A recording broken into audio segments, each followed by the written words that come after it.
அனைவருக்கும் வணக்கம். உங்களுடன் இணைந்திருப்பது என்றென்றும் உங்கள் அன்பின் கனிஸ்டன்.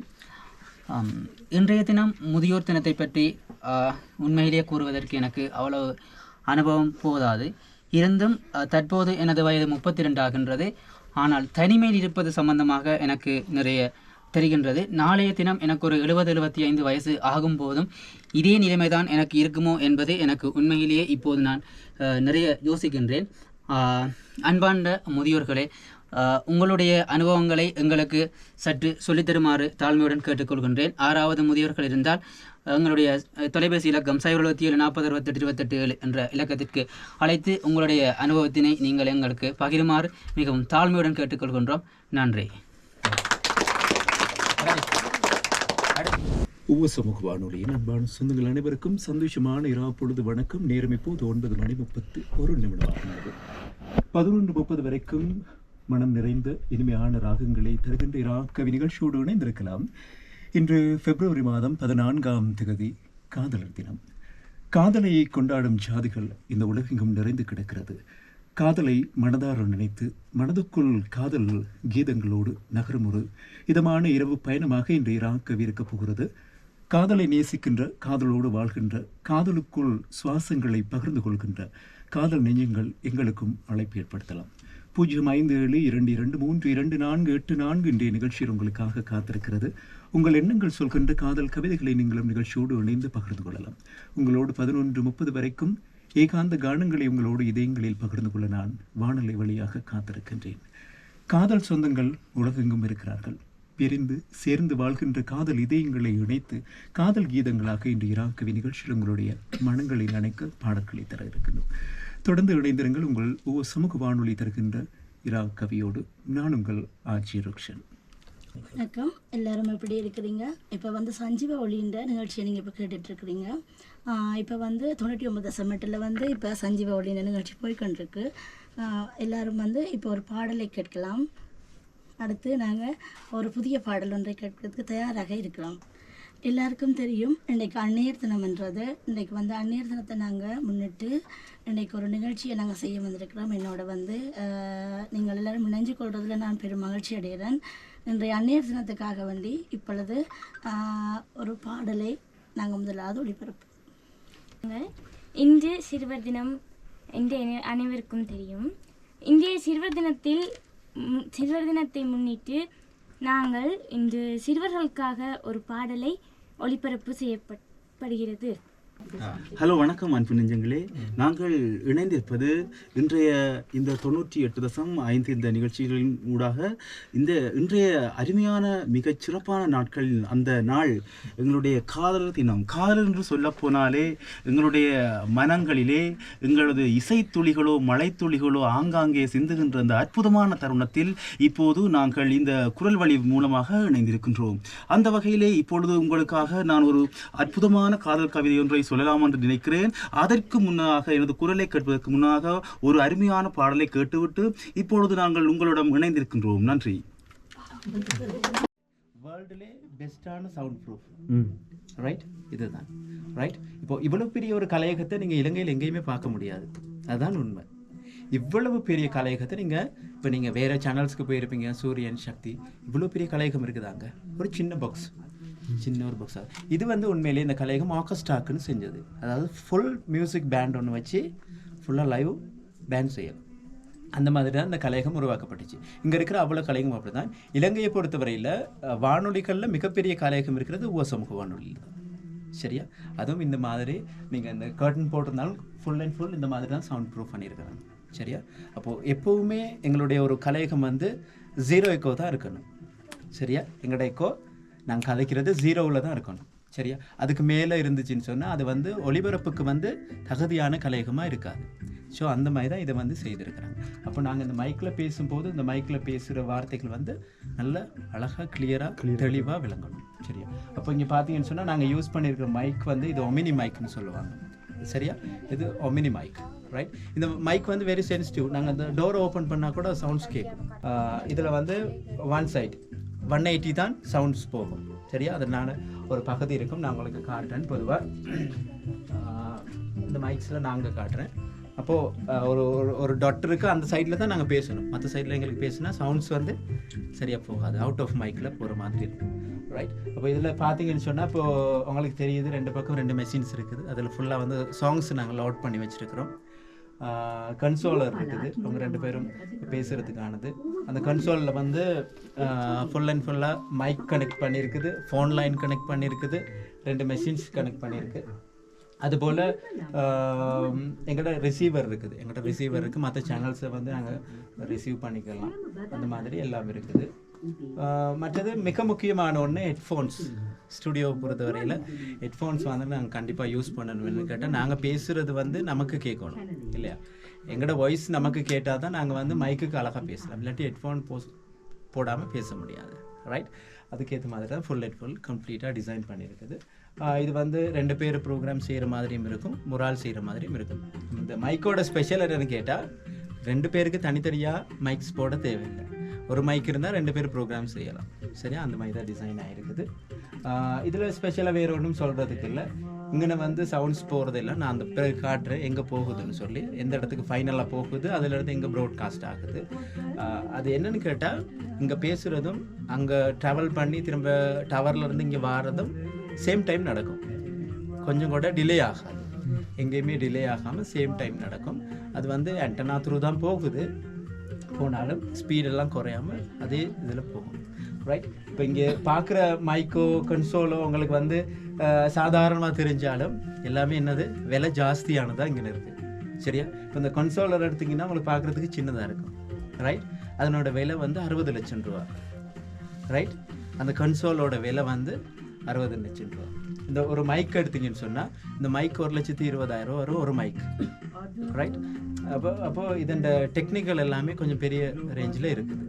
ரைட். இதில் ஏதாவது டவுட்ஸ் இருந்தால் கேளுங்க. இதுதான் எங்களுடைய பிரதான கலையகம். ரைட். இங்கே தான் நிகழ்ச்சி செய்வோம். இப்போ இன்றைக்கி சிங்களம் போகுது. இதே தமிழில் எங்களுக்கு ஹேண்ட் ஓவர் பண்ணனான்னு சொன்னால், நாங்கள் அதே அந்த டைம் ஷிஃப்ட்டுக்கு ஏற்ற மாதிரி இங்கே நிற்கிறது தமிழில் பேசுவோம். ரேடியோவில் யார் எந்த லாங்குவேஜில் பேசினாலும் அதை எடுத்துக்கொள்ளும். இது வந்து எங்களோட ப்ரொடக்ஷன் ஸ்டுடியோ. ரைட். நீங்கள் அங்கே பார்த்தீங்க இல்லையா, பிரதான கலையகம், அதுவும் இதுவும் ஒன்று தான். சரியா? அப்போது அங்கே பார்த்தீங்கன்னா ஒரு சின்ன கன்சோல் இருந்துச்சு இல்லையா? இப்போ இங்கே பார்த்தீங்கன்னா பெரிய கன்சோல் ஒன்று இருக்குது. இது வந்து நாங்கள் ஆரம்ப காலத்தில் பயன்படுத்தினது. ஆனால் நாங்கள் இப்போ கிட்டத்தில் தான் அந்த கன்சோல் மாற்றினோம். இப்போ ஒரு 1 இயராக இருக்கும் புது கன்சோல். உண்மையிலே இதுக்கு சொல்கிறது, சில பேர் சொல்லுவாங்க சவுண்ட் செய்கிறவங்க மிக்சர்ன்னு சொல்லுவாங்க. இது மிக்சர் கிடையாது, இது கன்சோல். சரியா?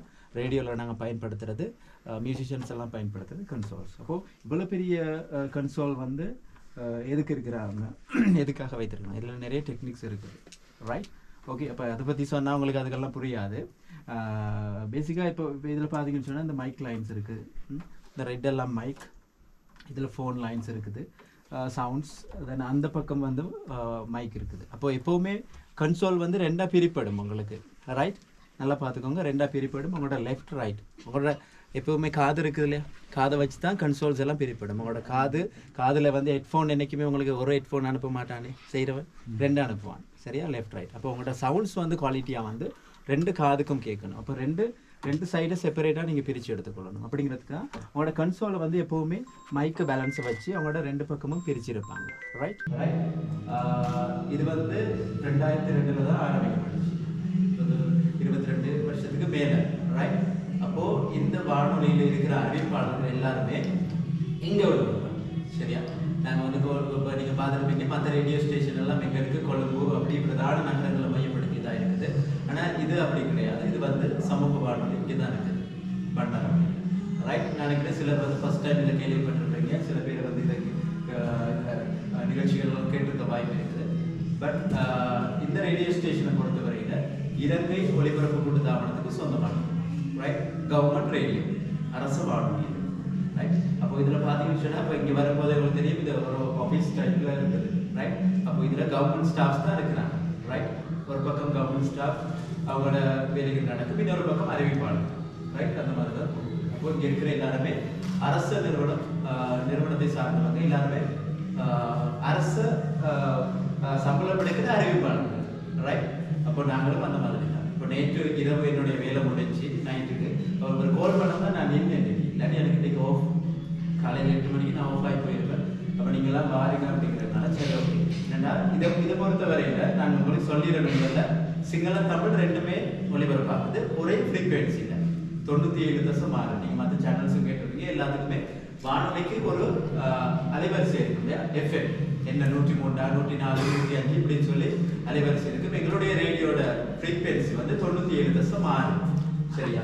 இதுல வந்து திங்கட்கிழமையிலிருந்து வெள்ளிக்கிழமை வரைக்கும் காலையில 5:30 மணிலிருந்து இரவு 7 மணி வரைக்கும் சிங்களம் போகும். சிங்களம் போயிட்டு இரவு 7 மணிலிருந்து நைட் 12 மணி வரைக்கும் தமிழ் போகும். சரியா?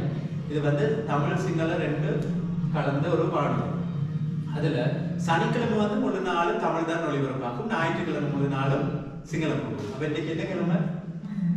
இன்னைக்கு ஞாயிற்றுக்கிழமை. அப்ப இன்னைக்கு என்ன போகும்? இன்னைக்கு ஃபுல் டே சிங்கள ஒளிபரப்பு தான் போகும். நீங்க கேட்குறீங்க ஸ்டூடியோக்குள்ள போறது தான் இன்னைக்கு ரேடியோவில் கேட்டுட்டு இருக்கோம். அப்போ தமிழ் சிங்களம் ரெண்டு கலந்த மாதிரி போற வானொலிகள்ல இலங்கையில் இருக்கிற ஒரே வானொலி இந்த ரேடியோ மட்டும்தான்.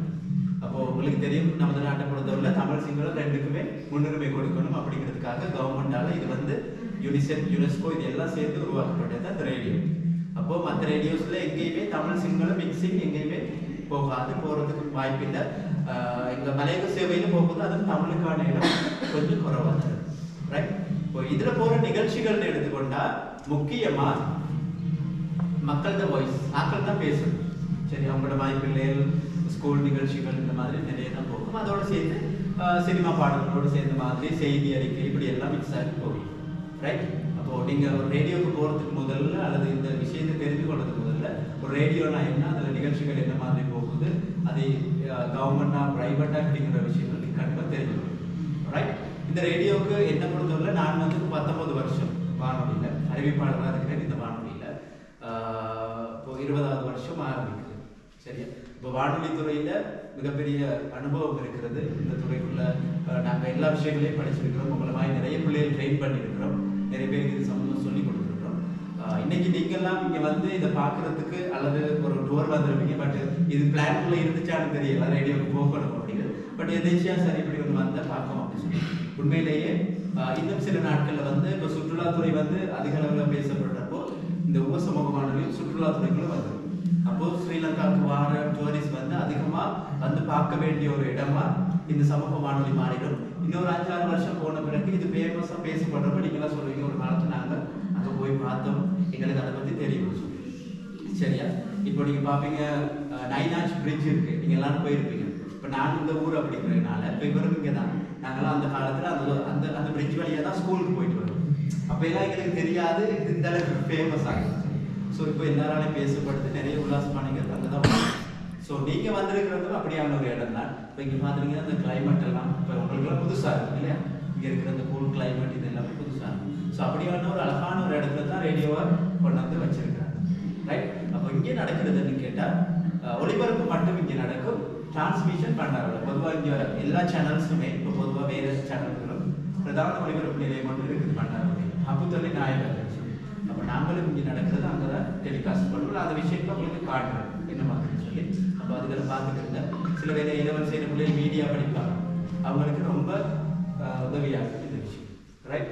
அப்போ நீங்கள் இங்கேருந்து பார்க்குறப்ப உங்களுக்கு தெரியும் ஒரு வானொலி கலைஞர் வந்து எப்படி ஸ்டைல் பண்ணியிருப்பாங்க, எப்படி டெக்கரேட் பண்ணியிருப்பாங்க, அந்த விஷயங்கள் எப்படி இருக்கும் அப்படிங்கிறத சொல்லி. ரைட்? நான் ஸ்டுடியோக்குள்ளே போய் உங்களுக்கு நான் காட்டுறேன் என்னென்ன விஷயங்கள் இருக்குதுன்னு சொல்லி. அதில் ஏதாவது உங்களுக்கு டவுட்ஸ் இருக்குதா அல்லது உங்களுக்கு ஏதாவது தெரிஞ்சுக்க வேணுமாட்டா நீங்கள் எங்கிட்ட கேட்கணும். ரைட்? அப்போது பெருசாக கதைக்கு தேவையில்லை. உங்களுக்கு வந்து ரெக்கார்டிங்ஸ் தான் போய்கிட்டு இருக்கு. இன்னைக்கு பிள்ளைகள் இருக்கிறாங்க உங்களுக்கு அனௌன்சர்ஸ். ஸோ இதுதான் இங்கேருந்து பார்க்க உங்களுக்கு தெரியும் பிரதான கலையகம். அதுதான் நாங்கள் ப்ரோக்ராம் செய்யணும். அதுக்கப்புறம் அதுக்கு பின்னுக்கு இன்னொரு ஸ்டுடியோ இருக்குது, மிடில் ஸ்டுடியோன்னு சொல்லி அதில் டிஸ்கஷன்ஸ் நடக்கும். அதுக்கு பிறகு இருக்க ப்ரொடக்ஷன் ஸ்டுடியோன்னு சொல்லி அப்போ எங்களுடைய விளம்பரங்கள், எங்களுடைய ஜிங்கிள்ஸ் இப்படியான சில விஷயங்கள் நாங்கள் ப்ரொடக்ஷன் செய்வோம். அதுக்கு பிறகு வந்து எடிட்டிங் வரும். எடிட்டிங் எல்லாம் முடிச்சு திரும்பவும் ஸ்டுடியோக்கே போடுவோம். ரைட்? அப்போ இது எல்லாம் எப்படி மிக்ஸ் ஆகி ஒரு இடத்துக்கு வந்து திரும்ப எப்படி டெலிகாஸ்ட் ஆகுது, ப்ராட்காஸ்ட் ஆகுதுங்கிறது நான் அவங்களுக்கு சொல்கிறேன்.